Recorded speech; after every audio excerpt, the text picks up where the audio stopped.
राम राम बंधुओं, ज्योतिर्लोक में आपका हार्दिक स्वागत है।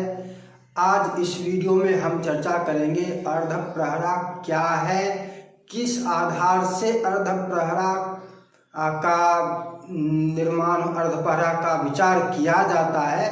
इसमें वो नहीं, अर्धप्रहरा निकालने का जो सूत्र है कि रवो वर्ज्या चतुष्पंचो सोमे सप्तद्वयम तथा उदेष्ठद्वयम चैव बुधे भवन तृतीयकम गुरौ सप्ताष्टकम गेयम त्रिचत्वारि च भार्गवे सनावाद्यंत खष्ठम च वर्ज्यर्धा प्रहरा बुधय। ये जो श्लोक है अर्धप्रहरा निकालने का, या रात, ये दिन का था और रात का जो है रवो रसाब्धि हिमगौ हयाब्धि द्वयम महेजे विधुजे सरागौ गुरौ सराष्टौ भृगुजे तृतीये सनौ रसाद्यंत मितिच्छपायाम। ये जो श्लोक है ये अर्धप्रहरा, कौन सा अर्धप्रहरा किस दिन में और दिन का रात का क्या, कौन सा अर्धप्रहरा वर्जित होता है, निषिद्ध होता है, इसमें ये बताया गया है। लेकिन अर्धप्रहरा है क्या, किस आधार से इसका विचार किया जाता है, हम इस पर आज चर्चा करने जा रहे हैं। और उसमें भी दो भाग है।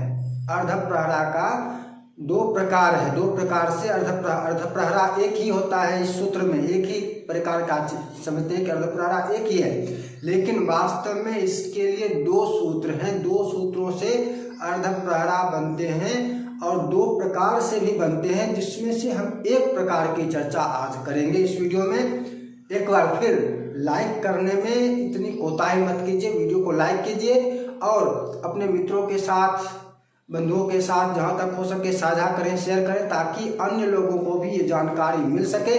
और हाँ, यदि आपको ये जानकारी अच्छी नहीं लग रही हो तो फिर आप वीडियो देखें ही नहीं, देखने की ही आवश्यकता आपको नहीं है। यदि आपको वीडियो की जानकारी अच्छी लगती है तो लाइक करने में कंजूसी ना करें। आइए जानते हैं अर्धप्रहरा का ये पहला विधान जो है वो क्या है। अर्धप्रहरा का दो विधान है, जिसमें हम एक विधान पर चर्चा करेंगे, एक नियम की चर्चा आज करेंगे और दूसरे नियम की चर्चा दूसरी वीडियो में अलग से करेंगे। वैसे अर्धप्रहरा या यामार्ध या प्रहरार्ध या वारवेला, ये सारे नाम इसके होते हैं। आप यदि कहीं पर यामार्ध देखें तो यामार्ध का अर्थ भी अर्धप्रहरा ही होता है, प्रहरार्ध देखें तो प्रहरार्ध का अर्थ भी अर्धप्रहरा ही होता है, वारवेला देखें तो उसका अर्थ भी अर्धप्रहरा ही होता है। अर्धप्रहरा का तात्पर्य क्या होता है, तो एक याम या एक प्रहर 3 घंटे का होता है। इसका मतलब सीधा सीधा 1.5 घंटे का अर्धप्रहर हुआ। लेकिन ज्योतिष शास्त्र में इसकी गणना थोड़ी अलग होती है। दिन को अलग माना जाता है और रात को अलग माना जाता है। दिनमान अलग होता है और रात्रिमान भी अलग होती है, दोनों का मान अलग अलग होता है। तो दिन को भी 4 भागों में, 4 याम होते हैं, 4 प्रहर, तो दिन को 4 भागों में विभाजित किया जाता है और एक एक प्रहर एक एक याम होता है और उसका आधा, एक याम का आधा अर्धप्रहर होता है, या प्रहरार्ध या यामार्ध या वारवेला जो कहें। इसी तरह रात्रिमान को भी 4 भागों में बांटा जाता है तो एक प्रहर होता है, और यदि 8 भागों में बांटा जाए तो एक अर्धप्रहर होता है। दिन का 8वां भाग अर्धप्रहर, रात्रि का 8वां भाग रात्रि का अर्धप्रहर, दिन का 8वां भाग दिन का अर्धप्रहर। इस तरह से अर्धप्रहरा निकलता है। लेकिन इसका विधान क्या है, किस नियम से, क्यों? सबसे पहली बात, ये अर्धप्रहर जो है उसके अधिपति कौन होते हैं, अधिपति के का विचार करना है। पहला नियम, अधिपति के आधार से निषिद्ध होता है, त्याज्य होता है। क्यों? जिस अर्धप्रहर के स्वामी शनि होंगे, जिस अर्धप्रहर के स्वामी शनि होंगे वो अर्धप्रहर सभी शुभ कर्मों में त्याज्य हो गया, त्याज्य होता है, ऐसा नियम है। अब ये बात आसानी से समझ में आ गई। अब शनि का अर्धप्रहर कौन सा है, इसको निकालने का सूत्र क्या है,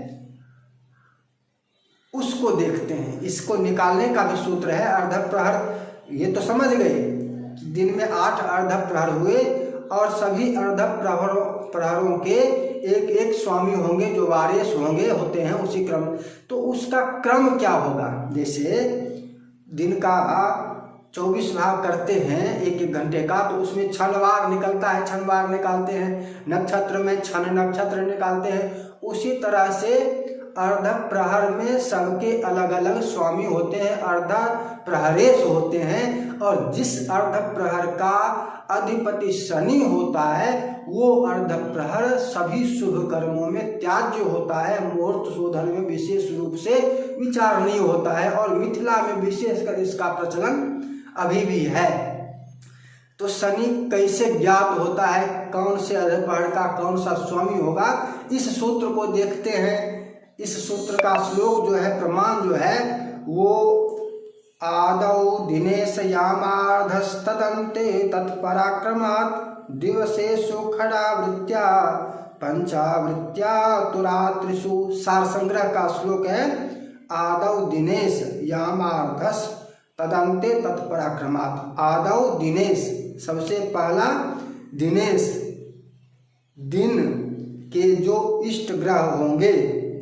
दिनेश का अर्थ यहाँ पर रवि या सूर्य नहीं लेना है। आदौ दिनेश का मतलब दिन के जो अधिपति ग्रह हैं उनका पहला अर्ध प्रहरा होगा, दिन में भी और रात्रि में भी। 8 अर्ध प्रहर होंगे दिन में, 8 अर्ध प्रहर होंगे रात्रि में। तो पहला अर्ध प्रहर किसका होगा? दिनेश का, वाराधिपति का। जैसे रविवार है तो सूर्य का, चंद्र सोमवार है तो चंद्र का, मंगलवार है तो मंगल का, गुरुवार है तो गुरु का, शुक्रवार है तो शुक्र का, शनिवार है तो शनि का। इस तरह से पहला अर्ध प्रहर दिन में भी और रात्रि में भी वारेश का होगा, दिनेश का होगा। और तदंते तत् पराक्रमात्, इसके बाद उसके बाद आगे आगे क्रम से होंगे। तो क्रम क्या होगा? क्रम की भी चर्चा होनी चाहिए। दिवसेषु खडावृत्त्या पंचावृत्त्या तो रात्रिषु, दिन में खडावृत्त्या 6 करके आगे बढ़ेंगे। जैसे रविवार में पहला रवि का हुआ सूर्य का, तो फिर दूसरा इससे छठे यानी शुक्र का अर्ध प्रहर होगा, फिर तीसरा इससे छठे यानी शुक्र से छठे यानी बुध का अर्ध प्रहर होगा, इस क्रम से। और रात्रि में, तो रात्रि में ये कर्म पंचावृत्त्या तो रात्रिषु, रात्रि में 5 के क्रम से आगे बढ़ेंगे। जैसे रविवार को पहला अर्ध प्रहर सूर्य का, तो दूसरा अर्ध प्रहर 5वें क्रम पर जो गुरु है उसका होगा, फिर गुरु से 5वें क्रम पर जो चंद्र है, सोमवार है, उसका होगा। इस क्रम से चलेगा। इसका एक और प्रमाण, ये तो सार संग्रह का था, एक और स्मृति मुक्तावली में प्रमाण है। वारे सादर्धयामेषु रात्र्यह्नो 65 क्रमात् अधिपास्युर्ग्रहास्तत्र यथार्काहे भवन्ति ते। ये स्मृति मुक्तावली की श्लोक है। प्रमाण के साथ ही चर्चा की जाए तो ही प्रामाणिक होती है और वो शास्त्रीय कही जाती है। तो हम अभी शास्त्रीय चर्चा कर रहे हैं, प्रामाणिक चर्चा कर रहे हैं। तो इसमें क्या कहा है? इसमें केवल क्रम विपरीत कर दिया गया है। वारे सादर्धयामेषु रात्र्यह्नो 65 क्रमात्, यहाँ भी वही कह रहे हैं। वारे सात, दिन के अधिपति,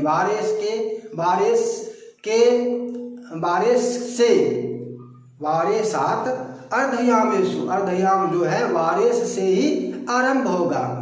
रात्र्यह्नो, रात्रि और दिन में 65 क्रमात्, रात्रि में 5 के क्रम से और दिन में 6 के क्रम से आगे बढ़ेंगे, क्रमबद्ध आगे बढ़ेंगे, गिने जाएंगे, निकाले जाएंगे, शोधित किए जाएंगे। अधिपास्युर्ग्रहास्तत्र यथार्काहे भवन्ति ते, और जिस तरह से दिन के अधिपति ग्रह माने जाते हैं उसी तरह से अर्ध प्रहरा के भी वही ग्रह अधिपति ईश माने जाएंगे। ये स्मृति मुक्तावली का श्लोक है, प्रमाण है। यहाँ पर भी आप वही देख रहे हैं कि वारेश से आरंभ होगा, रात्रि में 5 के क्रम से चलेगा और दिन में 6 के क्रम से चलेगा।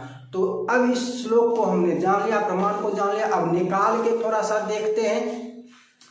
रविवार को पहली अर्ध प्रहरा रवि की होगी, सूर्य की होगी, दूसरी शुक्र की होगी, छठे दिन का विचार करें, दूसरी शुक्र की होगी, छठा रविवार से सूर्य से छठा शुक्र, तीसरा शुक्र से छठा बुध, चौथा बुध से छठा सोम चंद्र, और पांचवा सोम से चंद्र से छठा शनि।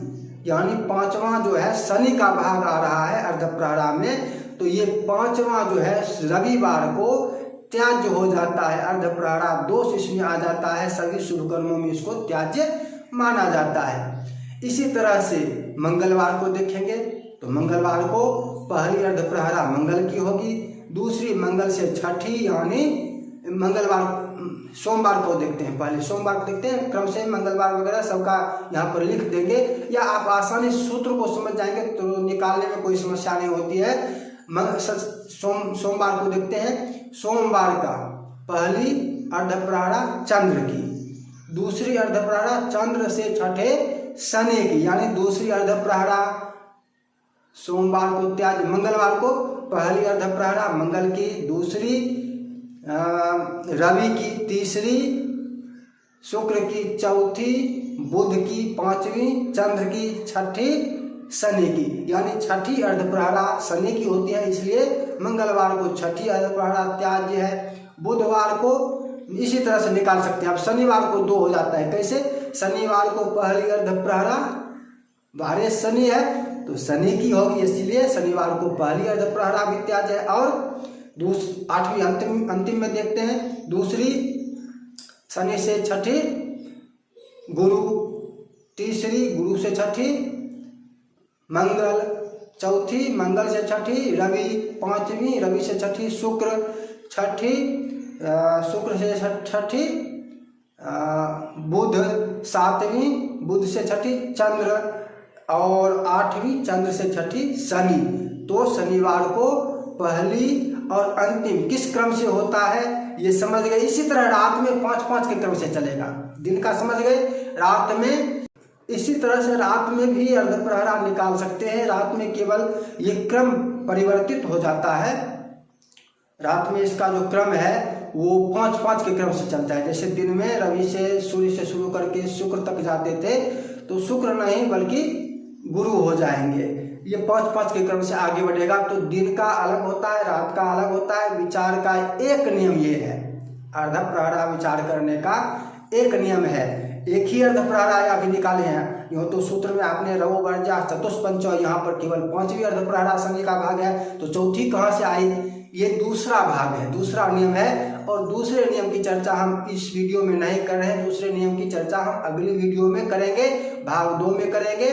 और वीडियो पसंद आई होगी, आशा है पसंद आई तो लाइक कीजिए, इसमें शर्माइए मत, अपने मित्रों के साथ साझा कीजिए ताकि जानकारी और लोगों के पास बढ़े और लोगों को प्राप्त हो।